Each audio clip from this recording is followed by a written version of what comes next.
Hello again friends, let's continue on to the next item on our agenda in our discussion on the Delhi Laws Act Supreme Court judgment given in May 1951. The next item on the agenda is the very concept of delegated legislation, its very definition.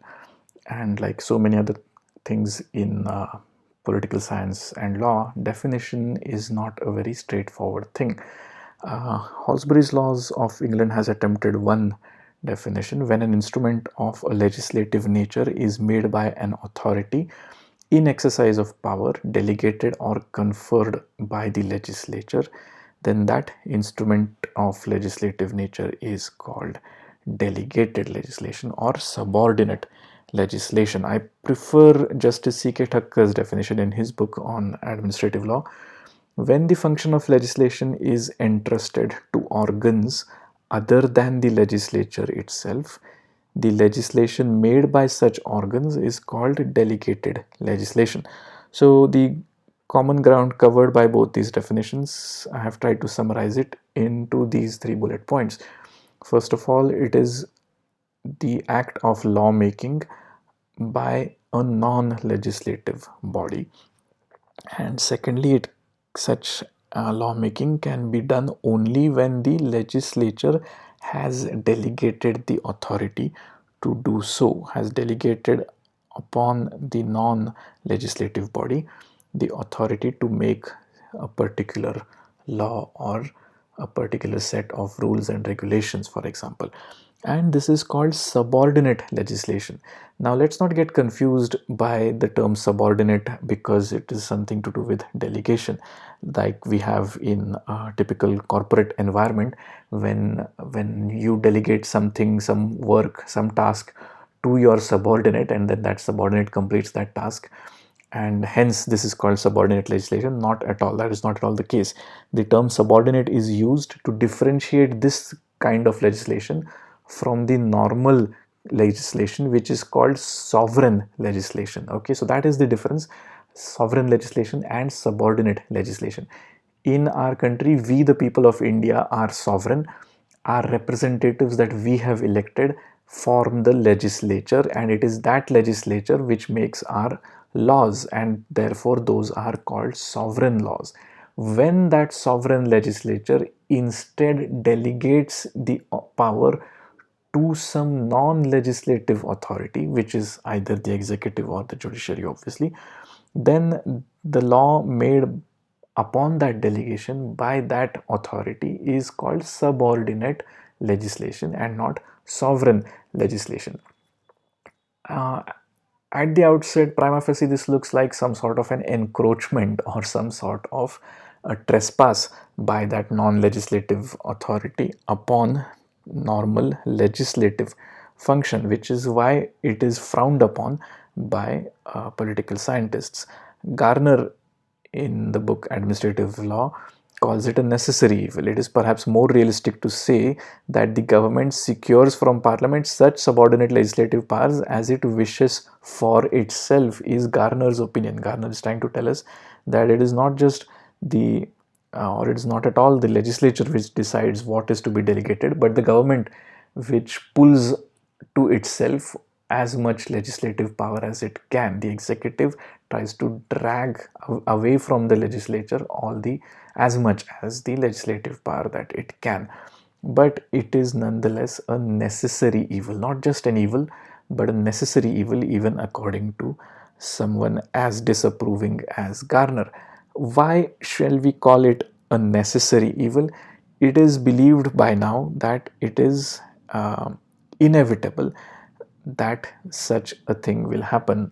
Delegated legislation is an inevitable infringement of the doctrine of separation of powers.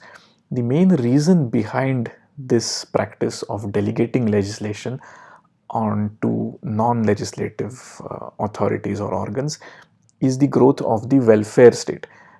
Over the years, especially since the Second World War and the Great Depression that actually preceded the Second World War, the government has taken upon itself many functions which normally had been not part of a typical government's authority, and these functions are the opposite of what used to be called the laissez-faire state. The French phrase laissez-faire, let it happen on its own accord, let's not interfere in whatever is happening. That used to be the typical government's makeup in the pre-welfare state era. But now in the welfare state era, where the state tries to provide for its people as many things as possible. For example, European governments especially are very good examples of pure welfare states, where, for example, even in the United Kingdom, all healthcare is free. It is handled by the NHS, the National Health Service.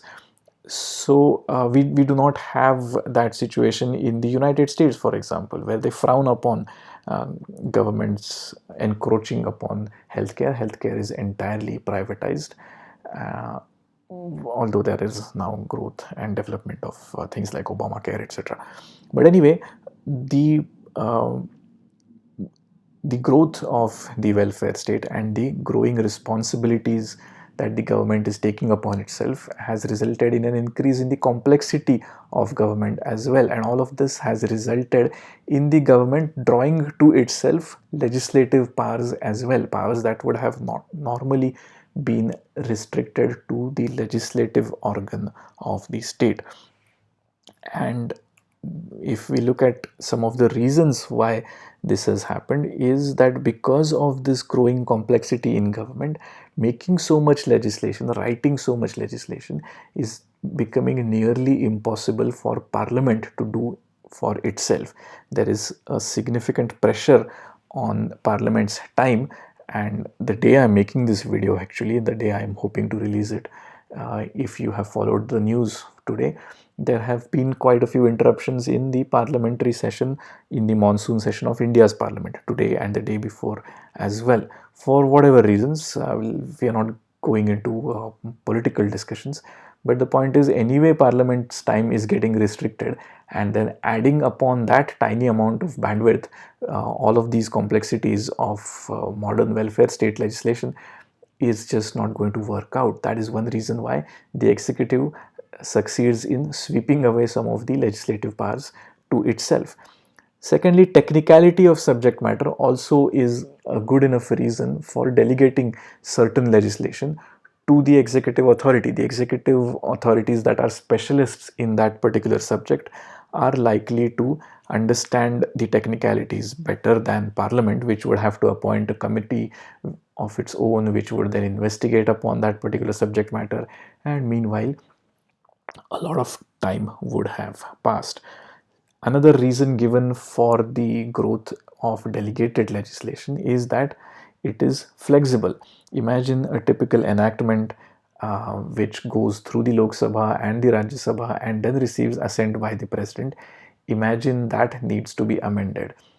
Again, the amendment will go through the Lok Sabha and the Rajya Sabha and the assent of the president. Imagine that for a state enactment, where the Vidhan Sabha, and if it exists the Vidhan Parishad as well, will approve that particular legislation, and then the governor decides that he needs to hold it back for the assent of the president as well. So that adds another layer. So all of this happens for every enactment and then for every amendment of every enactment. So if you have legislation or provisions which are likely to require quite a few amendments, then that flexibility is not provided by your normal sovereign legislation. Delegated legislation, on the other hand, because it is enacted by the executive authority, can be amended whenever required, as many times as required. So that flexibility is available in delegated legislation. There are drawbacks of too much flexibility, but we are not getting into that right now. Another good reason given for the growth of delegated legislation is that this particular form of legislation, subordinate legislation, allows for experimentation. When you want to experiment some new policy to a particular area, for example, then then let's say the district authority over there would create this set of rules and regulations, which could then be tried out, and then if found successful could be extended to other parts of the state or of the country, or if found wanting, then they would be modified and accordingly tried again. So this kind of trial and error experimentation is possible in the case of delegated legislation, but not really in the case of sovereign legislation. Another reason given for delegated legislation is that when some emergent action is required, the executive authority can very quickly make the rules and regulations and implement them. That is not possible with sovereign legislation, even though the tool of ordinance making is available under Article 123 and 213 of the Constitution. Even then, some certain emergent action might be required in certain situations. So all of these are good enough reasons, and we suddenly start to perhaps believe that after all, delegated legislation is a good thing.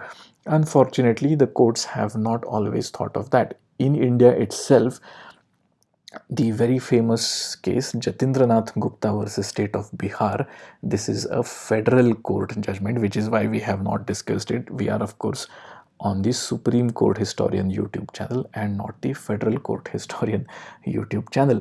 This was decided by a familiar bench, Chief Justice Kanya of the Federal Court along with Justices Shastri Mahajan and Mukherjee, in a 4-1 majority with Justice Fazal Ali, held that this particular provision of the Bihar Maintenance of Public Order Act 1944, which allowed the provincial government, the provincial executive, to extend the operation of that enactment for a period beyond 1 year, this provision was held to be ultra vires, that it was a legislative power and extending the enactment's force for a period greater than what was written in the enactment.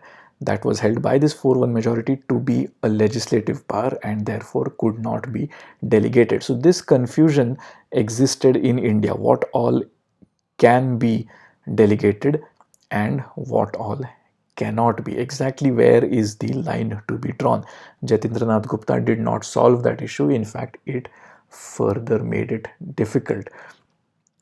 So when the need arose for a discussion, when these 3 enactments were in question, they were referred to the Supreme Court by the President of India in 1951. These 3 enactments, Section 7 of the Delhi Laws Act of 1912, Section 2 of the Ajmer-Merwara Extension of Laws Act 1947, and Section 2 of the Part C States Laws Act of 1950. Each of these provisions empowered the local executive, that is the state of Delhi, the state of Ajmer-Merwara, and any Part C state, allowed them to extend any other laws. I'll speak of Section 2 of Part C States Laws Act 1950 as an example, where it allowed any Part C state to extend any law made by a Part A state to itself. We have had a discussion of Part A and Part C states earlier. I believe it was in the state of Tripura discussion, as well as much closer to today in the Colonel Macpherson discussion, where Colonel Macpherson's bungalow in a Part C state was adjudicated upon by the Chief Commissioner, by the Judicial Commissioner of that Chief Commissioner state, which became a Part C state. So Part C and Part A, etc. is not a point of discussion for us today. Part C states were the smaller princely states and what today we could call union territories as well. So instead of getting legislatures in those states to enact a particular legislation which already existed in a Part A state, then that government, that Part C state government, could simply copy paste, as it were, that Part A enactment and extend it to its jurisdiction.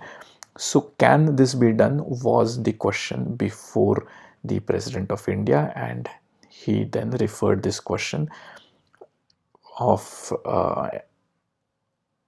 extension of any particular enactment to the Supreme Court, which brings us to the validity of delegated legislation itself, which was discussed by the Supreme Court of India in this particular judgment, which we will analyze in the next video. Hope you join me then. Thanks for listening. Bye bye.